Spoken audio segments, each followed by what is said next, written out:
Está grabando. Vale. Bueno, pues lo que quería deciros es que muchas gracias por estar aquí. Es un placer compartir con vosotras esta noche hablando de sexualidad.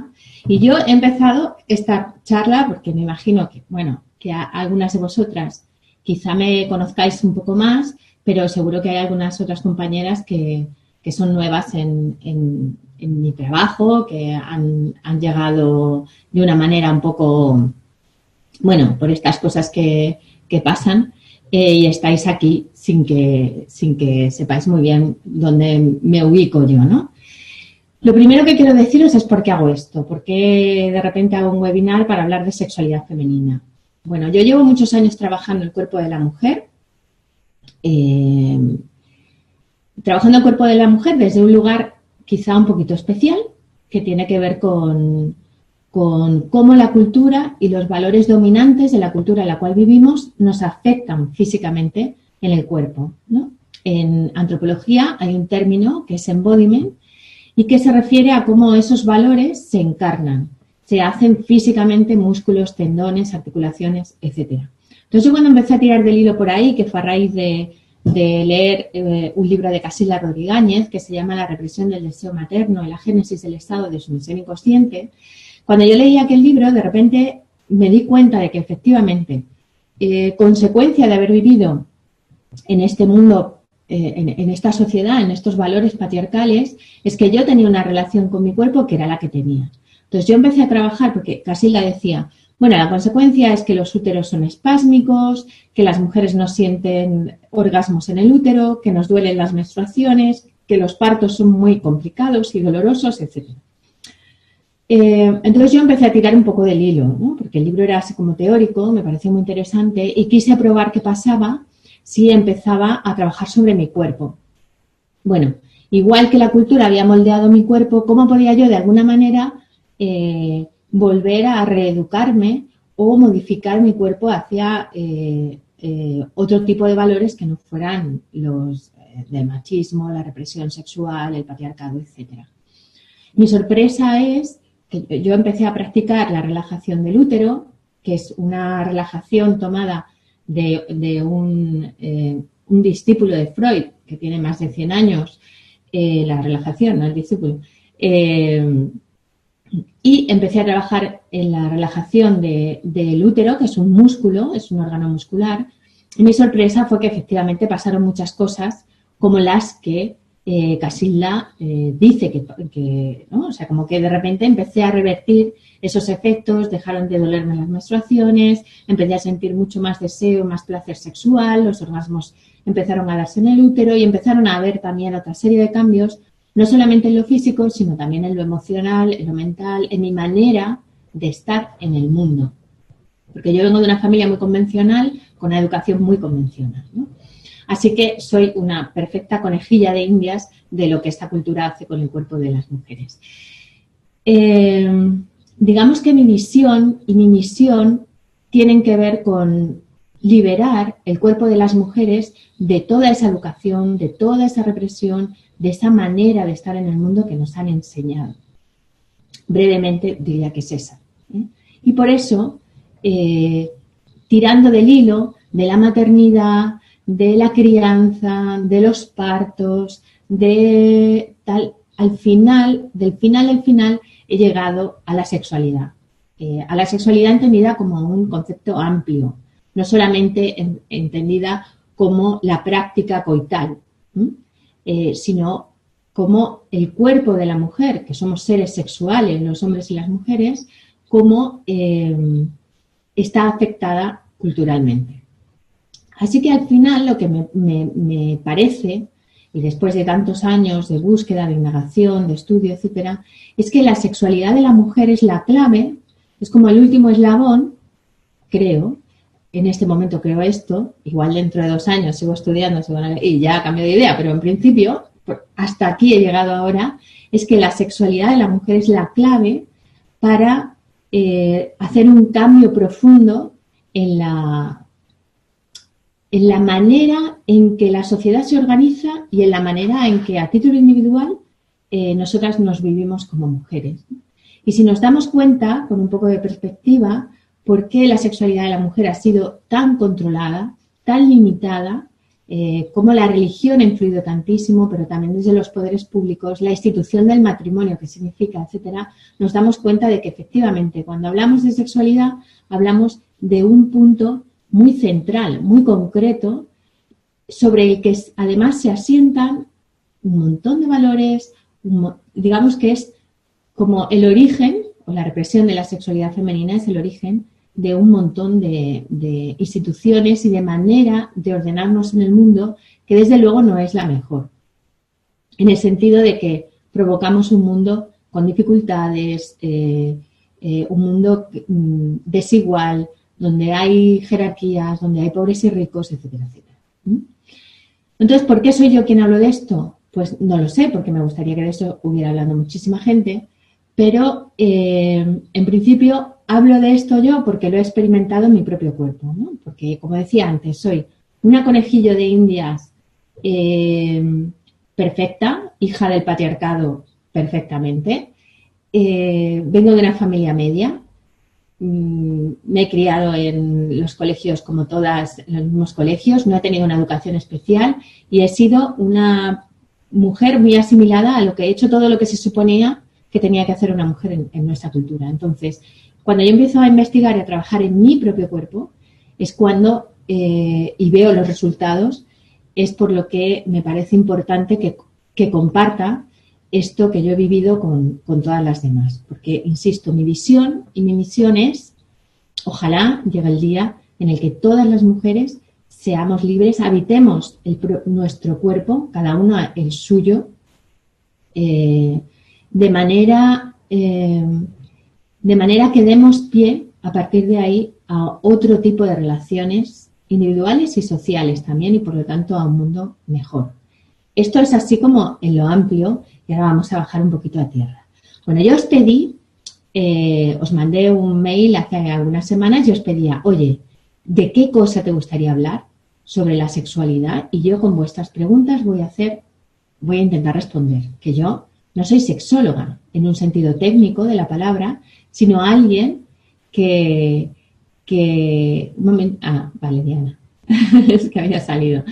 No soy sexóloga en un sentido técnico de la palabra, sino una mujer que experimenta en su propio cuerpo, eso sí, con herramientas tomadas de disciplinas y otras generadas por mí, y que tengo la experiencia de haber, que puedo contar lo que he experimentado.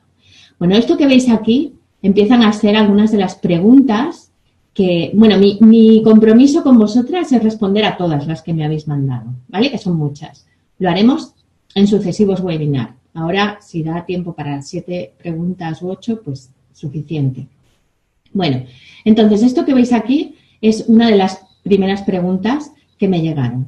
Y dice una mujer: durante toda mi etapa sexual, mi vida sexual ha sido una frustración continua. Mis parejas han sido distintas, pero en general el sentimiento es como que el sexo me lo habían vendido de una manera y en definitiva es otra. Querría saber si realmente el problema soy yo o es que, como mi intuición me dice, nos han vendido una idea que no es. Y hay un problema muy grande y es que aprendemos del sexo por el porno y por las películas y ambos son ficción. Bueno, voy a ver un momentito que hay un... A ver, por aquí, que estáis chateando. Yo os pediría ahora, si no es algo así como muy urgente, que no chateéis, porque me salta el aviso y entonces no me lo quiero perder tampoco, ¿no? Y voy y vengo. Bueno, esta reflexión sobre la sexualidad y sobre el sexo me parece maravillosa. Y es de una mujer, y encierra aspectos que quería tocar con vosotras. Lo primero, dice ella, quería saber si el problema soy yo o, como mi intuición me dice, nos han vendido una idea que no es. Y yo, que desde pequeña he tenido esa impresión de que la vida no es como nos estaban contando que era, que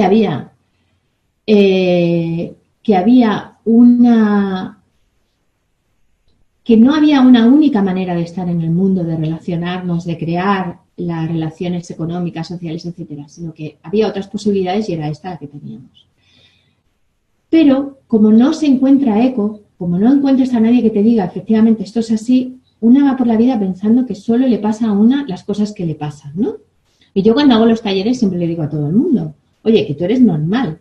Tú siempre piensas, cuando te pasa una cosa así, tú piensas, yo soy normal. Porque está bien cuestionarnos el contexto sociocultural, que no es el mejor contexto que tendríamos para la vida, para la felicidad, para el placer, para el gozo, para el disfrute.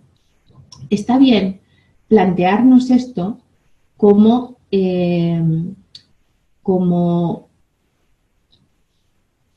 y no llevarlo, lo que quería decir era, y no llevarlo a lo íntimo, a lo individual.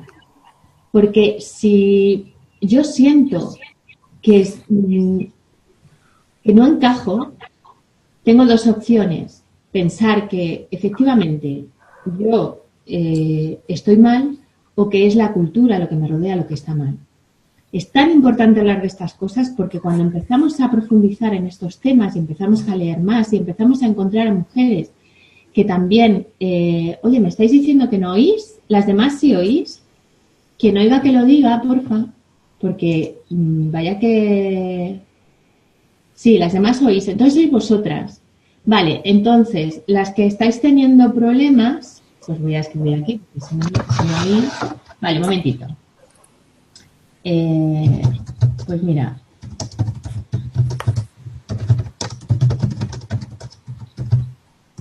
que es lo más fácil, pero en principio el problema debe ser de ellas. Entonces, bueno, entonces lo que quería decir es que hasta que no empezamos a ponerle palabras a lo que estamos viviendo nosotras, y las mujeres hemos estado muy infrarrepresentadas en todo el discurso cultural que hay, los hombres han sido los encargados de contar la vida y nosotras no lo hemos hecho. Bien porque no nos han dejado, bien porque también nos cuesta mucho hacer este tipo de cosas, ¿no? Contar la propia experiencia. Y hay que empezar a contar la propia experiencia. Hay que contar indudablemente qué es lo que nos pasa por dentro y empezar a dar voz a eso, porque si no, solamente hay un discurso unitario en la sociedad y no hay dos o tres o millones, que es lo que debería de ser. Entonces, cuando sentimos que algo nos pasa solo a nosotras, vamos a pararnos un poco y vamos a ver. Lo que suele ocurrir es que no se cuenta. Ese es el problema de... Perdonad un momento que voy a enganchar la batería, que se acaba de... Ay, si llega... Antes de que se apague el ordenador. A ver, un momentito. Entonces, esta pregunta me resultaba muy interesante por eso, ¿no? Porque es como...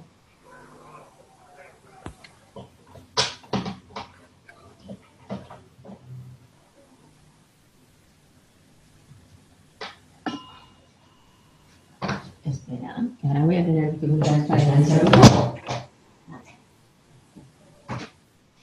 Vale.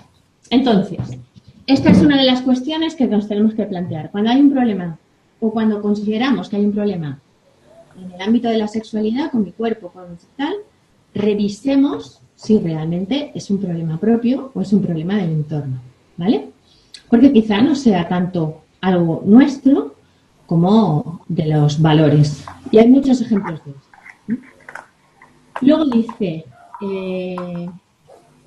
Luego dice, el sexo me lo han vendido de una manera y en definitiva es otra. Y eso es verdad. Mirad, si en momentos anteriores, por ejemplo, hace varias décadas, con el franquismo en España, o el puritanismo en Inglaterra, había una gran represión de la sexualidad en el no hacer, hoy en día lo que pasa con la sexualidad, que hay una mayor libertad para practicar sexo, lo que se hace con la sexualidad es quitarle uno de los elementos fundamentales, que tiene que ver con el encuentro con el otro. Es decir, se puede practicar sexo como un deporte, como una gimnasia, pero en realidad en la sexualidad hay un encuentro íntimo con otro ser humano. Cuando hago talleres fuera, muchas mujeres me dicen, en realidad yo lo que deseo es un encuentro íntimo con otro ser humano. Eso que el romanticismo, o que nos han vendido como como las películas de Hollywood que venden como algo romántico tal, no tiene tanto de eso como de una necesidad profunda del ser humano de encontrarse frente a otro ser humano. Y el sexo y la sexualidad nos ofrecen una vía muy importante para permitir ese encuentro profundo con otro ser humano. Igual que ocurre durante la maternidad o la crianza. La madre y el bebé se encuentran como seres humanos, ¿no? En una unión profunda. Y eso lo seguimos anhelando porque forma parte de una necesidad primaria de todo el ser humano. Entonces, ahora tenemos mucho sexo desprovisto de esa humanidad. Y claro que no es como nos lo han dicho, ¿no? O sea que esta mujer que planteaba esto, desde mi punto de vista por lo menos, tiene toda la razón. El sexo no es solamente eso. Y dicho esto, creo que cada una puede, y cada persona puede hacer con su vida sexual lo que quiera. Quiero decir que puede practicar sexo como deporte, como gimnasia, como escape, como diversión, como lo que sea. Pero suele haber dentro de los seres humanos, de todos los seres humanos, porque es una necesidad primaria, Maslow ya lo contempló, una necesidad de pertenencia, una necesidad de intimidad, de poder bajar las defensas frente a otro ser humano y encontrarse desde ahí. Y el sexo, en principio, ayuda mucho a esto. El sexo al final es el ligazón de la sociedad, de las familias, pero también de la sexualidad, ¿no? No tanto el sexo coital como la sexualidad, es el ligazón. Ahora lo vamos a ver un poco más adelante, pero es el ligazón de la sociedad, lo que nos mantiene unidos, como el cemento que mantiene unidos a unos seres humanos y a otros. Bueno, otra pregunta, dice, me gustaría saber algún truco para estar presente durante el acto sexual. Me ha pasado siempre que se me enciende la llama, pero después de poco me aburro y empiezo a pensar en otras cosas, que nada tienen que ver con el sexo, como hacer un bizcocho de fresa, vamos, cualquier cosa menos estar presente. Bueno, que levante la mano quien no se ha visto en estas en algún momento, ¿no? Esto es un típico ejemplo de el cuerpo va por un lado y la cabeza va por otro. Bueno, ¿qué pasa? Pues hay una definición de patriarcado que me encanta que dice el patriarcado es la separación del cuerpo y la mente, del logos y la emoción, ¿no? Y el patos. La emoción y la lógica o el pensamiento están disociados. Es como aprendemos. De hecho, fijaos que uno de los grandes aprendizajes que tienen que hacer los niños en nuestra sociedad es estar 5 horas al día dentro de una institución sentados, quietos y callados. Gran parte de ese tiempo, ¿no? Y ocupados en cosas que no son las que realmente quieren ocuparse o desean o sienten como algo vocacional. ¿Qué se produce ahí? Pues lo que se produce es lo que estamos haciendo es entrenando a los niños en esa separación de lo que yo siento, lo que yo quiero, de mi cuerpo, porque el mundo de la emoción, de lo su origen es lo sensorial y está en el cuerpo, y lo que pienso, lo que tengo que hacer, Entonces, todo el proceso de aprendizaje en nuestra cultura es aprender a separar el cuerpo, lo que siento, de la mente, lo que pienso. Y esto, al final, nos lo llevamos a cualquier sitio. Nos lo llevamos a una reunión con el jefe que te están dando ganas de salir por la puerta dando un portazo y estás allí con la sonrisa complaciente puesta. O nos lo llevamos al paritorio cuando queremos un tipo de partos y asumimos absolutamente sometidas lo que nos proponga el equipo sanitario. Nos lo llevamos a la cama también. El cuerpo va por un lado y la mente va por otro. Es una disociación. Entonces, cuando esto sucede, o por lo menos en la herramienta que yo he encontrado más útil para que esto no suceda, tiene que ver con una práctica que las que hacéis o habéis hecho cursos conmigo conocéis, que es el foco de percepción, que es bajar el foco de percepción, que es el lugar por el cual yo filtro la información que llega hasta mi mente, bajarlo de la mente al cuerpo, de la cabeza al cuerpo y abrirme allí. Y allí hay lo que hay en este presente, ¿no? La cabeza funcionando como una olla a presión con un montón de pensamientos intrusos que no nos dejan estar viviendo en ese momento. Así que eso de estar con el cuerpo en un lado y la cabeza en otro forma parte también de una educación que hemos recibido, forma parte de la manera en la que estamos en este mundo y se puede trabajar también y se puede revertir sin problema y podemos tener la técnica y el hábito de hacerlo. Otra pregunta que me hacéis. Parece que socialmente solo se acepta de alguna manera que tengas un único deseo en algunos temas y especialmente si eres mujer. No puedes desear a otro hombre si tienes una pareja, novio y marido, no puedes desear tener otra vida y a la vez querer conservar la tuya, no puedes desear otro trabajo si ya tienes uno que sea adecuado, ¿no? Bueno, esto es todo un clásico también es que al final tenemos que volver todo el rato a lo mismo, ¿no? Es todo un clásico de cómo nos dicen que tenemos que ser.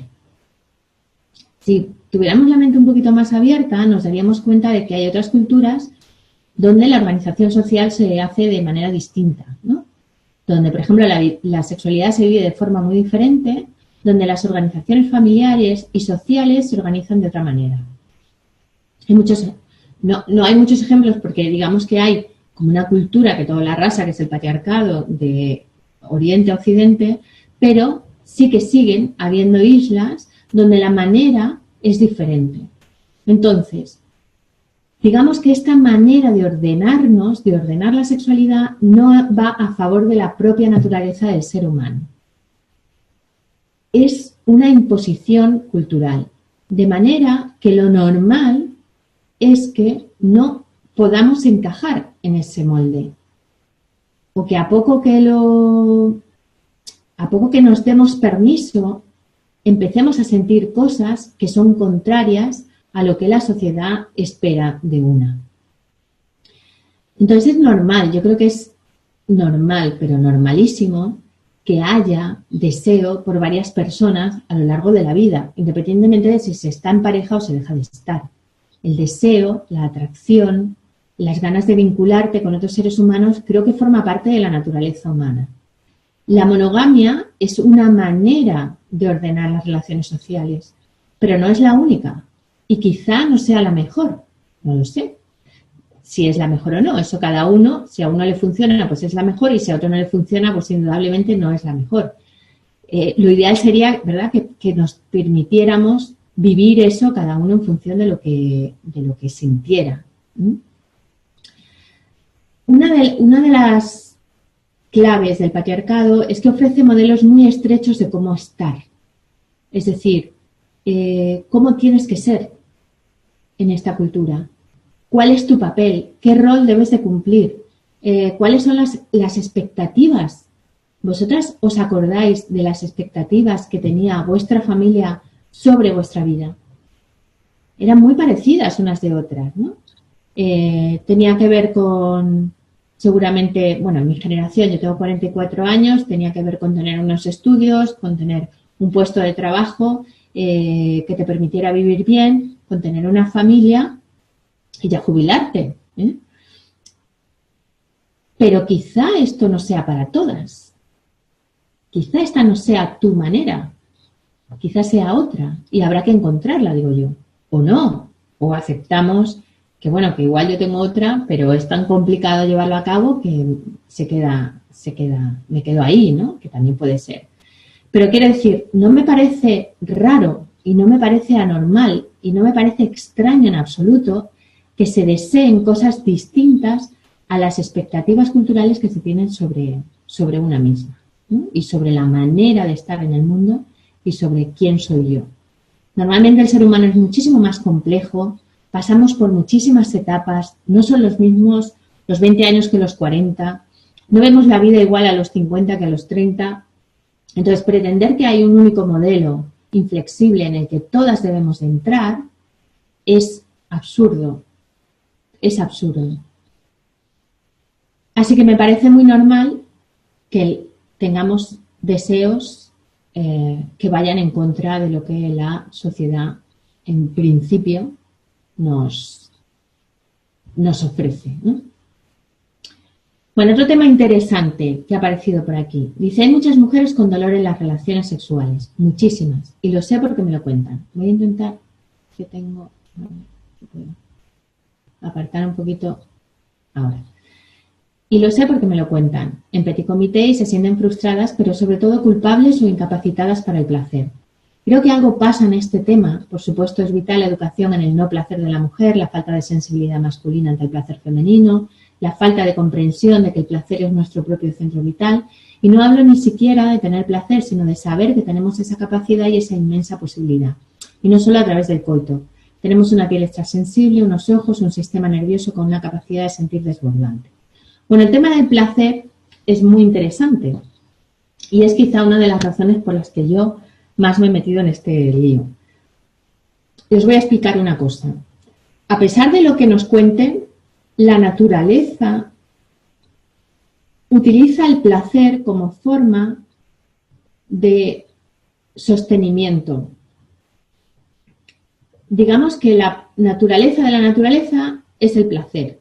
Es decir, somos seres sexuales con placer porque es la manera en que la naturaleza decide o le parece más oportuna o que va a ser más eficaz que sigamos procreando. Si quitaran el placer de la ecuación, pues entonces habría muchas menos posibilidades de que los seres humanos siguiéramos procreando, pero los seres humanos y cualquier otro mamífero superior, donde ya no solamente hay pulsiones instintivas, sino que hay una complejidad mayor, ¿no? Es decir, la naturaleza dice, yo voy a poner el placer a tu disposición para que tú vivas al máximo el desarrollo, pero que lo hagas a través del placer y no del dolor. Y sin embargo, vivimos en una cultura donde es el dolor y no el placer lo que es central.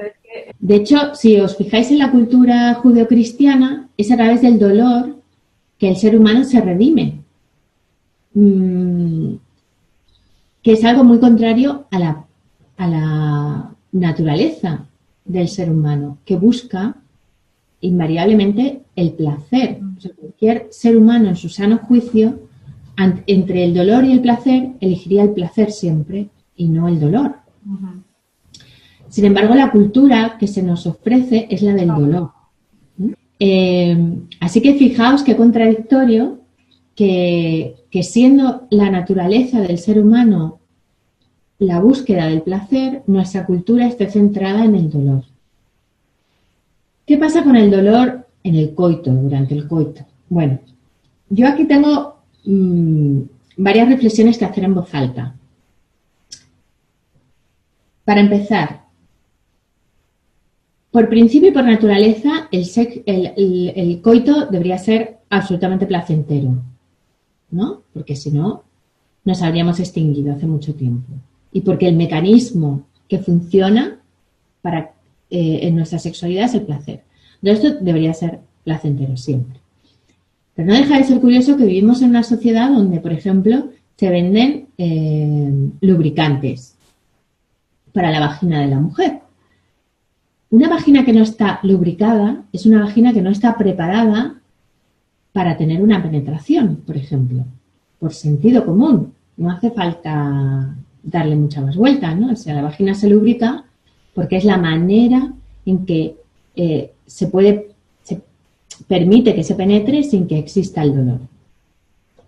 Pero además tenemos un problema en las mujeres bastante gordo de conexión neuromuscular, porque hemos perdido la percepción, la autopercepción de una parte de nuestro cuerpo, de la anatomía, que ha estado siempre silenciada en nuestra historia vital. Es decir, nosotros jugábamos con muñecas que no tenían vulva, no tenían nada, no había nada, era una cosa lisa, ¿no? Cuando llegaba a la zona de la vulva había una cosa lisa donde no se podía ver nada. Pero además, desde bien pequeñitas nos han enseñado a no tocarnos. Yo siempre pregunto, ¿pero tú recuerdas cuándo fue aquella vez en la que te dijeron por primera vez que no te toques, y casi nadie se acuerda de cuándo fue la primera vez que un adulto le dijo no te toques, porque eso se aprende antes de los 2 años. Que ahí no hay que tocar, se aprende muy pronto, a una edad muy, muy, muy temprana. Y ahora yo os pregunto, si a vosotros con 1 año y medio os hubieran atado un brazo, por ejemplo, ¿no? El brazo, lo hubieran puesto en cabestrillo y os hubierais quedado con el brazo en cabestrillo toda la infancia y ahora a los 30 o a los 20 quisieras levantar una pesa con ese brazo, ¿podrías? No, no podríamos, ¿no? Porque la musculatura se ha debilitado, porque las conexiones neuromusculares se han perdido, teníamos que hacer todo un trabajo de rehabilitación para que ese brazo volviera a moverse a voluntad. Bueno, con la zona de la pelvis en las mujeres pasa exactamente igual. Hemos perdido la propiocepción de la zona de la pelvis, que es la conciencia corporal de esa zona. Entonces, no sabemos dónde está el útero, aunque el útero palpita y el útero se siente, y ahí se sienten los orgasmos, y es un órgano que se siente. Cuando aprendemos a conectar con él, se siente, ¿eh? No es como un bazo que dices tú, no sé si noto el bazo o no. El útero, como tiene otras funciones y hace otras cosas, se siente cuando he vuelto a conectar neuromuscularmente con él. Entonces hemos perdido la conexión con el útero. No podemos mover la vagina. Hay mujeres en otras culturas que pueden hacer virguerías con los músculos de la vagina. Nosotras no, por cultura. Eso se aprende. Allí lo aprenden, desarrollan esas habilidades, nosotras no. Y la vagina es un agujero negro. No sabemos. Hay una cosa muy curiosa que cuento también en los cursos. En la vagina, nuestra vagina, que es nuestra, entra el ginecólogo, entra el pene de la pareja o de quien decidamos en ese momento, o dedos o tal,